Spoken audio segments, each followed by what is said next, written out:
After my brother mocked me by calling me a girl just because I was doing basic housework like laundry and dishes, I decided to stop picking up his daughter, my 5-year-old niece, who, unlike the rest of the family, is the only one not upset with me.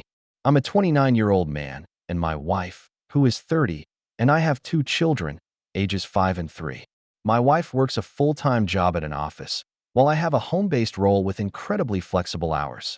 Essentially, as long as I meet my deadlines, no one really minds how many hours I spend or what time of day I work, aside from a few Zoom calls. My sister, 26, who I'll call Barb, and her husband, 30, Nick, live nearby and also work full-time. They have a 5-year-old daughter named Tracy. Given my adaptable work schedule, once our kids started daycare, we decided I would handle dropping off and picking up my niece along with my own children. I genuinely didn't mind and thought it was wonderful for my kids to spend time with their cousin. Tracy and I get along well. I always considered myself her cool uncle. She's a sweet and usually well-behaved child. Most days, I bring her and my kids back to our house, fix them snacks or dinner, and in the late afternoon or evening, my sister arrives to collect them. A few days ago, the 5-year-olds were watching something on TV while I was preparing snacks with my 3-year-old. Suddenly, I heard yelling. I hurried over to see what was happening, and my son was shouting at her that my dad isn't a girl, while my niece yelled back, "He is, he's F asterisk asterisk asterisk T. That's like a girl." The specific word in my language is different, but the meaning and the distinction from simply calling someone gay remain the same. Initially, I was quite stunned, but I turned off the TV, sat her down, and began to explain that this was a very inappropriate word that we should never use to describe people. I also clarified that regardless of the word, I am not a girl, and because it's such a hurtful term, she needed to apologize to me. We don't act unkindly to each other in this family, I told her, and if I heard it again, I would speak to her parents, and she would face consequences. She replied that she wouldn't get in trouble because her dad had called me that, and he wasn't in trouble. I was taken aback. I reiterated that no matter what her dad said, it's a very bad word, and she must not use it with me or when I'm around. I stressed that she should apologize anyway because it hurt my feelings, which she did, because she truly is a good child. We talked more, and I gently questioned her about other things her parents had said. Extracting information from a 5-year-old is, understandably, a difficult and unreliable process, but from what I gathered, Nick, my brother-in-law, had told my sister, in Tracy's presence, that men shouldn't be home all day doing childcare, and that cooking and cleaning, along with most of the tasks I handle around our house, are women's duties, and that I'm a girl. I understood this to mean that because I do housework and my wife earns more, I'm not really a man. I explained to her as best I could that both men and women can work from an office or from home, and that my wife or Barb working long hours from the office doesn't make them men, and the reverse is also true. However, I didn't press the issue with her, as it wasn't really her fault. I didn't immediately discuss it with my sister because I anticipated it would be a difficult conversation, and I didn't want to have it in front of the kids. I also wanted to speak with my wife about it first. I did talk to my wife that evening, and she seemed quite upset as well. I told her I believed I should demand an apology from both Nick and my sister, and she agreed. I called my sister and explained what had happened. She dismissed it, saying it was just a word, and I was blowing it out of proportion, and that Nick obviously didn't dislike me. I responded that I didn't care whether he disliked me or not. He was speaking about me behind my back to my niece and to her, and she was apparently very nonchalant about it instead of defending me. She said that was just how Nick was, and I should stop being a drama queen. I told her to get lost, and if that was her attitude, she could pick up her own child from daycare, and then I hung up.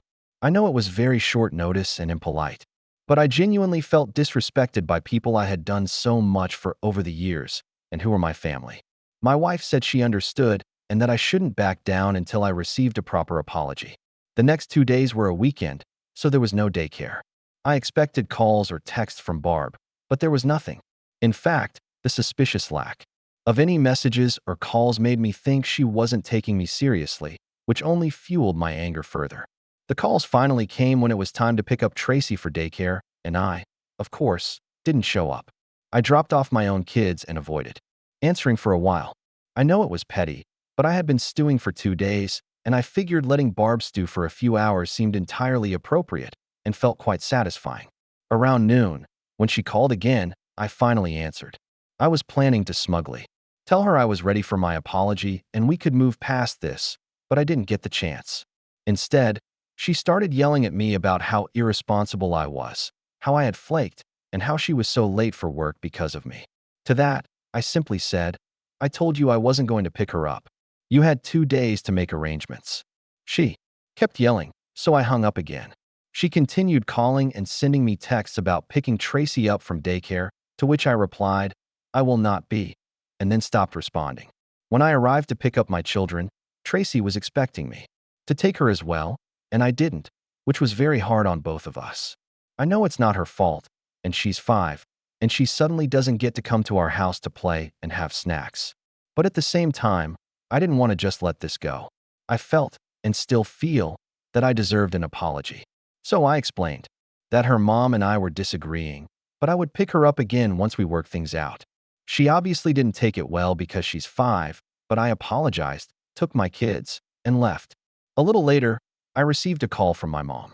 Barb had roped her into picking up Tracy, but my mom has a disability, so she was really struggling with Tracy and asked me why I was being mean to Barb. I told her everything, expecting her to side with me, but instead, she also said, you know how Nick is.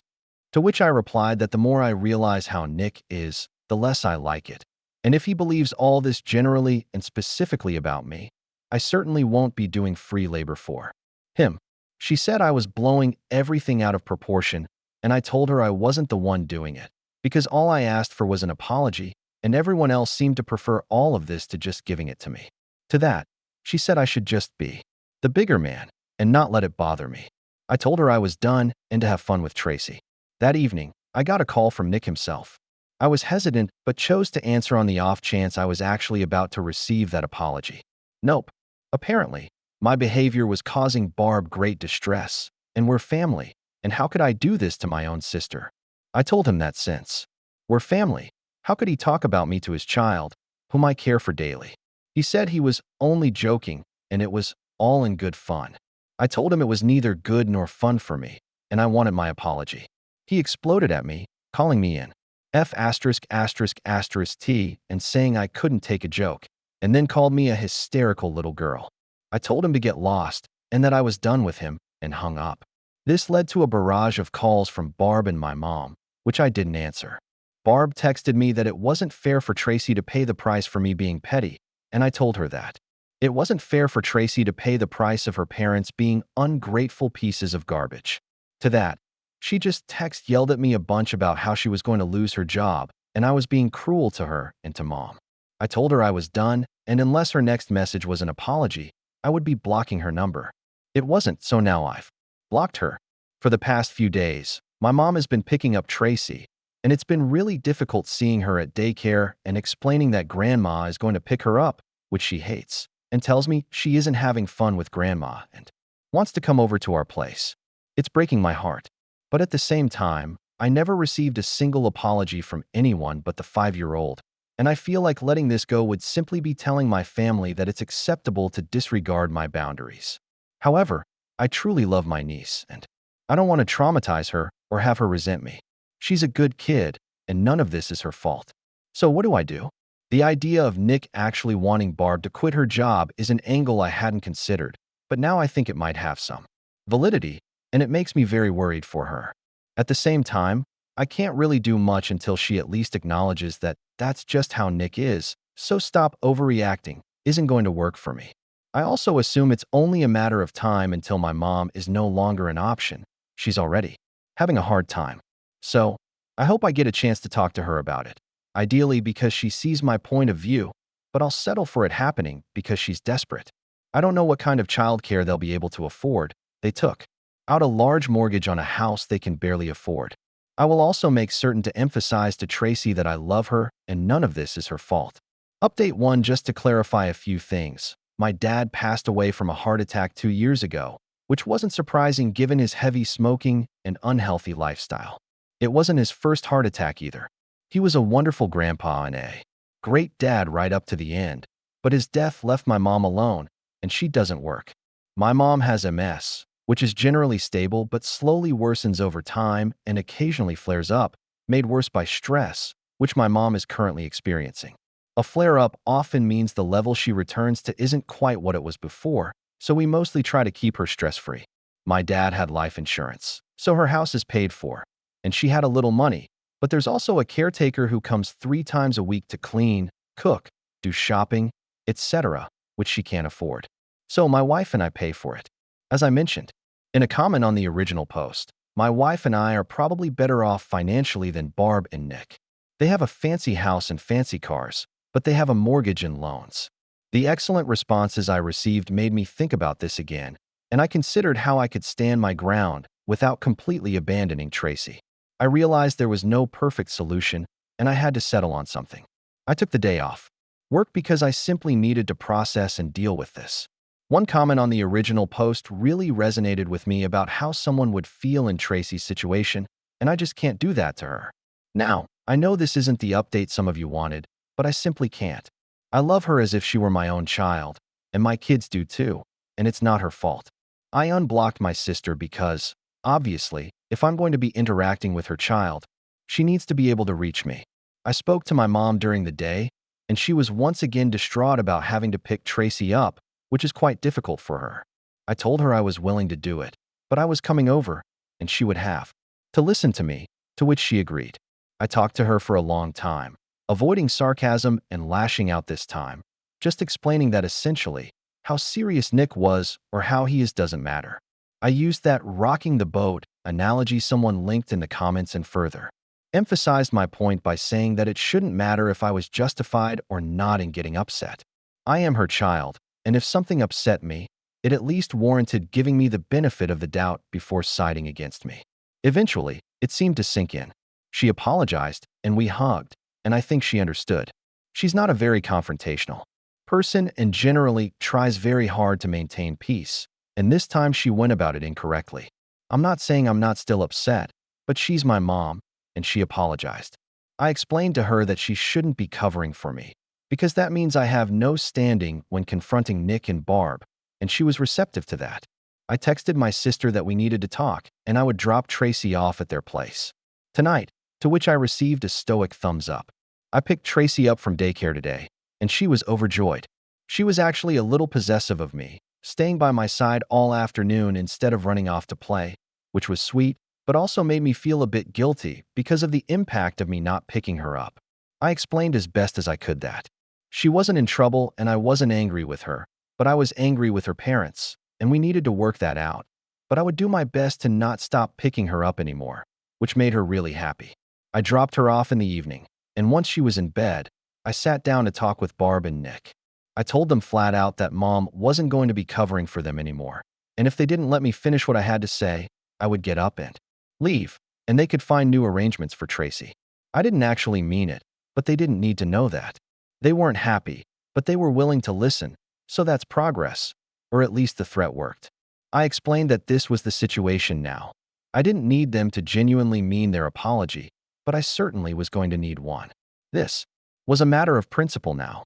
I had spent years taking care of their child, and if they wanted to be jerks, I wasn't going to do it for free. So, this is how it goes now. 1. I am no longer going to be dropping her off in the morning until further notice. There was no excuse for the way Nick acted, and it needed to have some lasting impact. 2. I was no longer going to be paying for family outings and family vacations. It was a man's job to support his family, so good luck with that. The exception is Tracy, who is always welcome. 3. If I hear any more garbage being talked about me behind my back, I was going to start charging them for my service. My plan was to dangle the thing they want, childcare, restoring it, but at the same time, giving some repercussions and the threat of things getting difficult for them again. I also laid it on pretty thick about how I am a man, so I obviously have my pride and can't have that be disrespected, even by my own family whom I obviously love. I don't really consider Nick family, but I figured he wouldn't realize that. Nick was not happy about this, and my sister actually had to take him outside to discuss it without me. But eventually, they did agree to it, and I received my admittedly half-hearted apology. I could probably push it further, but I didn't want to risk either backing down or hurting Tracy again, So I accepted this. There were no tears and no warm hugs, but I get to walk away with what I wanted, giving them some payback without having to give up my time with Tracy. I still plan to talk to my sister alone about her relationship with Nick and about how she views me, but I figure I should let things calm down a bit before I do. Second story. Leaving my husband. I'm a 29-year-old woman, and I've been married to my 35-year-old husband for 5 years, though we've been together for almost 10. On paper, everything appeared fine, but in reality, our marriage has been far from it. I've reached my breaking point and need to know if I'm the one at fault here. From the very beginning, my mother-in-law has been a nightmare. She made everything about herself from day one. At our wedding, she wore white, claiming it was a family tradition. It wasn't. She constantly criticizes me for my cooking too. My appearance. I'll never forget the time she called me fat at a family gathering, right in front of everyone. And what did my husband do? Nothing. Not a single word to defend me. It didn't stop there. She has accidentally destroyed my belongings, including my grandmother's necklace, which she discarded because it looked like cheap costume jewelry. She has gone out of her way to make me feel insignificant and unwelcome in my own home. But every time I tried to discuss it with my husband, he'd dismiss it, saying I was overreacting or being too emotional. Then there's my husband. He's always on Reddit, constantly giving strangers relationship advice, which is laughable considering how he treats me. He spends more time rating women's breasts on Reddit than talking to me, literally. And just so you know, the last pair he rated weren't a 4 out of 10, they were a 10 out of 10. Yes, he has plenty of time for that, but can't be bothered to remember anything about my life. He'll forget my birthday, our anniversary, even simple things like what I'm working on or what's important to me. But he has a perfect memory for his work schedule and things that matter to him. When we argue, he becomes incredibly hostile and always adds a sarcastic buddy at the end of his sentences, as if I'm some acquaintance he can barely tolerate. And he never cleans the house. The dishes, laundry, you name it, it's all on me. It's like he thinks being an adult is optional, as long as he has his job and his Reddit account. The final straw came a few weeks ago. I'm 5 months pregnant with our first child, a daughter. My mother-in-law started making comments about how she'll have to whip the girl into shape and how she'll raise her to be tough because I'm too soft. When I told my husband that I didn't want his mother to have too much influence on our daughter, especially with the way she treats me, he just laughed it off, saying his mother means well and that I was overthinking it. But the moment that truly broke me was when we were discussing future childcare and my husband suggested that his mother should watch our daughter while we work. I told him I wasn't comfortable with that, especially considering how his mother treats me, and he snapped. He called me paranoid and said I should get over it because his mother was going to be a big part of our daughter's life, whether I liked it or not. This is the same woman who believes corporal punishment is acceptable. I've seen her hit my husband's nephew for the smallest things, and no one does anything about it. It's like they're all living in some kind of cult, and I'm finally realizing the reality of what's happening. If he wouldn't stand up for me, how could I expect him to stand up for our child? I began to fear what kind of environment our daughter would grow up in, a place where she might be belittled or bullied by her own grandmother, with a father who wouldn't do anything to stop it. Oh, and did I mention that he missed our first ultrasound? His mother needed him to help her with something urgent. It turned out to be fixing her Wi-Fi. Wi-Fi. He chose that over seeing our daughter for the first time. That told me everything. I needed to know about where I stand in his life. So I packed up and left. I'm done living like this. Oh, and in case you're wondering, I've already contacted a lawyer. You can't scare me into complying anymore because I have all those texts. You know exactly which ones I'm talking about. So, Stefan, I wish you all the best in your future marriage with your mother and the women of Reddit whose breasts you don't even deserve. Update 1. Stefan has seen this post. He's upset that apparently one of you found him based on the rate my boobs thing. He has deleted his account. For clarity, I omitted any truly incriminating information that could lead to doxing him. Any and all people pretending to know me or having any incriminating information about me are lying. I am not from South Carolina. I am not moving in with anyone else, and I'm also not sleeping around. Oh, I'm genuinely the side chick in my marriage? Yes. The point is you created an account and wanted everyone on your side so you could do a childish thing just to get at your husband you've been with for 10 years. You are part of the problem. That's why I don't know you guys. While it's nice to have people cheering and telling me their stories, there's nothing to be gained from unknown internet strangers. You have no real bearing in my life, so having you on my side makes no difference. The point of this is setting a loud statement. The only way my soon-to-be ex-husband cares about it. Oh, replying to a deleted comment. Baby, no. If anyone treats you like Stefan treated me, leave. This is not normal. A few months ago, I got to witness what an actual healthy relationship is like. A partner should be attentive, care about you, and want to do things for you and with you. They should be fire and flame when it comes to making the relationship work, not just letting you carry all the burden.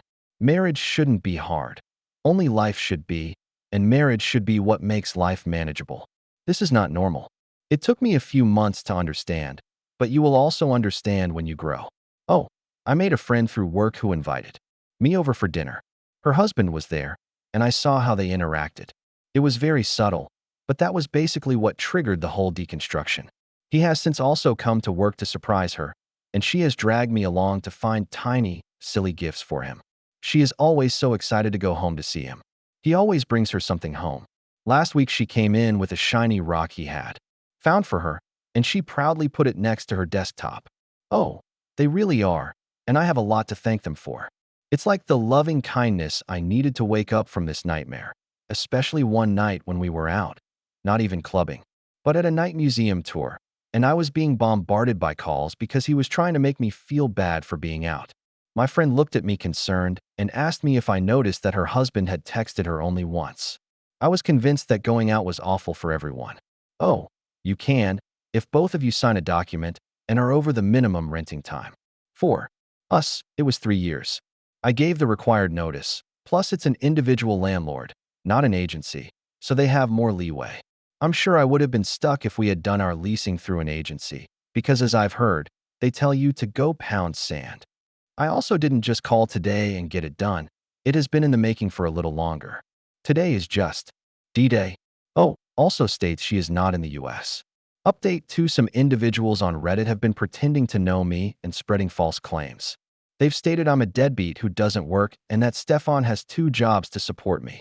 They even fabricated a story about a neighbor, supposedly a good friend of ours, saying I've been sleeping around and moving in with the men I supposedly had affairs with. None of this is true. We don't live in South Carolina or the UK, and we're not friends with any of our neighbors. I have never cheated on Stefan, and I work and earn slightly more than him, just $1 an hour difference. I suspect these claims might be from trolls, brigading, or Stefan's friends attempting to make me regret posting about this. I am safe and staying with family, which is all I'm going to say for now. I'm working with my lawyer to ensure our safety, and that's all I can disclose at this time. For women who find themselves in my situation and are dealing with a lease, consult with a pro bono lawyer who specializes in rental rights. That's what I did. They can give you advice specific to your country or region. In my case, I was able to move out because Stefan and I had both signed a lease contract and had completed the minimum rental period. After my free consultation, I worked with my landlords, who are a lovely older couple, to arrange my departure. So don't be scared, or I mean, you can be scared, but there are things you can do to protect yourself. Also, make sure to run a credit check on yourself. I did, and it's another issue I'm addressing. As for recent developments, there hasn't been much new. Stefan is clearly desperate. He and my mother-in-law have both had meltdowns and launched separate smear campaigns. My mother-in-law has spread false claims, including that I'm an unfit mother and that I've been abandoning my responsibilities. I don't plan to answer these claims publicly. I'm collecting all the evidence I have, especially since she has nothing to back up her accusations, but I have everything to back up mine. So no, Stefan, this is not going to be a he said, she said situation. He deleted his Reddit account, claiming it was because one person found him, but then he told me a bunch of people sent him death threats, which seems impossible and contradictory. He did send his friends to my post, and I think they sent me some unsavory direct messages and comments. Allegedly, when I tried to talk to Stefan, he always made me feel like I was going crazy. Whenever I raised concerns or expressed feelings, he would dismiss them, belittle my emotions, and make me second-guess myself. For instance, I'd come home to find that he had invited people over without informing me in advance. When I brought it up, he'd insist that he had mentioned it earlier. even though I knew he hadn't. Another time, I planned a special meal and asked him for a specific dish, but he claimed I had requested something completely different. When I reminded him of what I had actually asked for, he'd argue that I must have forgotten my own request. Stefan would also insist he had completed tasks that I had actually done myself. For example, he would claim he had handled a household chore when I was the one who actually took care of it. When I pointed this out, he dismissed my recollection and insisted that he had done it. Even in conversations about our relationship, Stefan would frequently deny things he had said or done. If I brought up issues I had with his mother's behavior, he'd claim, "You never mentioned that before. You're just being overdramatic." This made me question whether I had ever truly discussed these problems or if I was indeed overreacting. At one point, I was so convinced that I had early onset dementia or schizophrenia that I started to question my own sanity. I felt lost and confused, struggling to distinguish between reality and his version of events. I began to document our interactions just to keep track of what was actually happening. But Stefan would always find a way to twist things, saying, "You must be misremembering," even though I had clear evidence to the contrary. Feeling so powerless, I realized that sharing my story online was the only way to present my truth in a manner he couldn't manipulate. I wanted to ensure that there was a clear and unchangeable record of what had happened. Posting about my experiences was a crucial step in reclaiming my voice and finding support from others who might understand my situation.